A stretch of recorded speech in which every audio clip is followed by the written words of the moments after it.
Good afternoon, everyone. Country Flyboy here, and today the next aircraft tutorial series begins, and we are doing the Cessna 208 Caravan.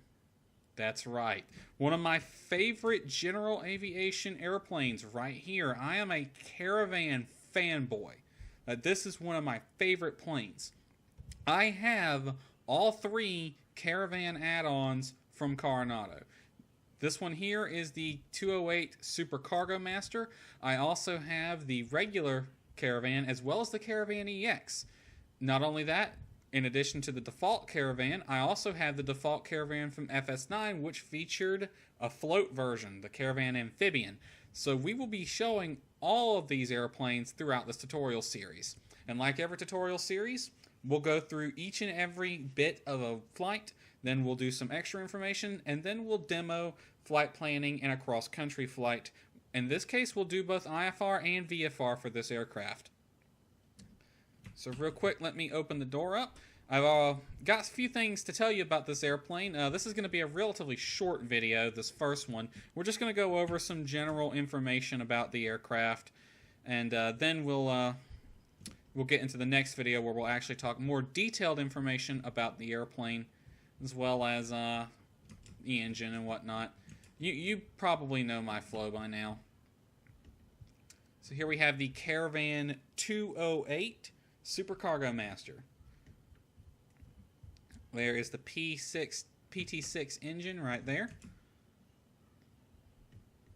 Fun little fact about this engine that I want to talk about. This is a flow-through engine, meaning you see this little air intake thing on the right side, and if I move back over to this side, you may notice this little scoop here.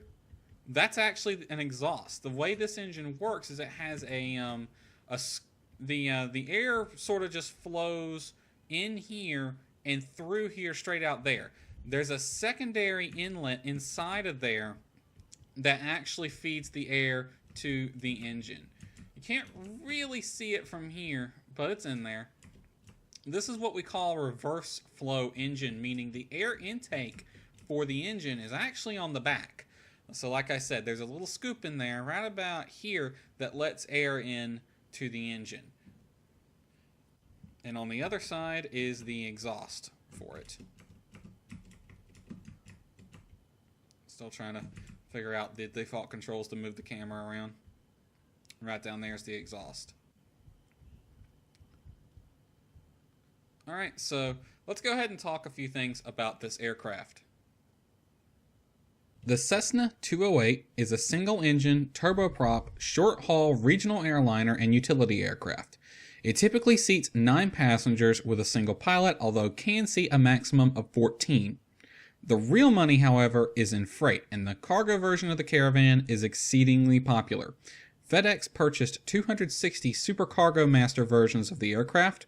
Additionally, the passenger version can easily be converted to cargo. The Caravan is powered by a Pratt & Whitney PT6A engine and comes with a variety of options, including the capability to be fitted with floats, skis, and an underbelly cargo pod.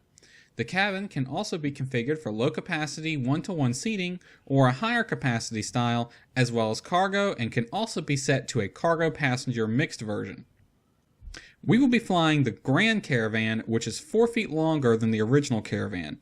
Being one of the most versatile airplanes ever designed, the Caravan has seen use in commuter airlines, air taxi operations, as well as cargo airlines, bush flying, and even military use, as it can be outfitted with Hellfire missiles. The basic weight of the aircraft is 4,570 pounds. The maximum fuel is 333 gallons, with 3 gallons unusable. The maximum gross weight is 8,785, giving it a useful load of 4,215. The never exceed speed is 175 knots, and the maneuvering speed is 148 to 112 knots. The maximum flap extension speed is 175 knots for flaps 10, 150 knots for flaps 20, and 125 knots for flaps 30. The best angle climb speed is 72 knots. The best rate of climb speed is 104.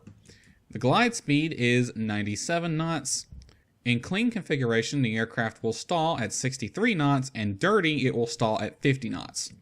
The aircraft is made of an all-metal construction and built using conventional formed sheet metal, bulkheads, stinger, and skin design. The flight controls are conventional aileron, elevator, and rudder, and are operated by a mechanical linkage. The flaps are a large single-slot type and are actually powered by 2 motors per flap, 1 primary motor and 1 standby motor. The standby flaps are operated using guarded switches on the overhead panel of the aircraft. The landing gear is a tricycle type with 2 main gears and a steerable nose wheel. Shock absorption is provided by tubular spring steel construction of the main gear. The aircraft has 4 doors, a pilot door, a co-pilot door, a passenger door on the right side, and a larger cargo door on the left. If equipped with a cargo pod, the pod has 4 doors of its own. The fuel system of the Caravan consists of an oil-to-fuel heat exchanger, an engine-driven fuel pump, a fuel control unit, a flow divider and dump valve, a dual fuel manifold with 14 simplex nozzles, and 2 fuel drain lines. The system provides fuel flow to satisfy the speed and power demands of the engine. Fuel flows from the tanks to a reservoir, and then from the reservoir to the oil fuel heater, which is a heat exchanger. It then heads to the engine-driven fuel pump chamber, where it passes through a 74-micron inlet screen. The fuel then goes through a fuel control unit, where it passes through a 10-micron screen. Both of these screens are bypassed automatically if they become blocked. The fuel control system determines the proper fuel schedule to provide the power dictated by the engine power lever. Before we end this video, let's talk about the minimum equipment requirements to operate the aircraft. For daytime VFR operations, the following indicators and gauges must be functional: the airspeed indicator, the altimeter, the slip skid indicator, the magnetic compass, the flap position indicator, the outside air temperature gauge, the trim position indicator, NG % RPM indicator, ITT indicator, oil pressure gauge, oil temperature gauge, propeller RPM indicator, torque indicator, volt and ammeter, and fuel quantity indicators. The following enunciators must also be functional: the fuel pressure enunciator, the oil pressure low enunciator, and the overheat enunciator. The following components must also be functional: the battery, the generator, the flap motor, the overspeed and governor, and the pilot's operating handbook must be on board. The following systems must also be functional: the auxiliary boost pump system, the elevator trim system, engine ignition system, fuel selectors off warning system, inertial separator system, overspeed airspeed warning system, pedostatic system, and the stall warning system. In addition to all this, the seat belts for each occupant must be functional, and the shoulder harness in the front seats must be functional. That is all the equipment for daytime VFR. For nighttime VFR flying, not only is all that equipment requirement, but plus the instrument lights must also be functional.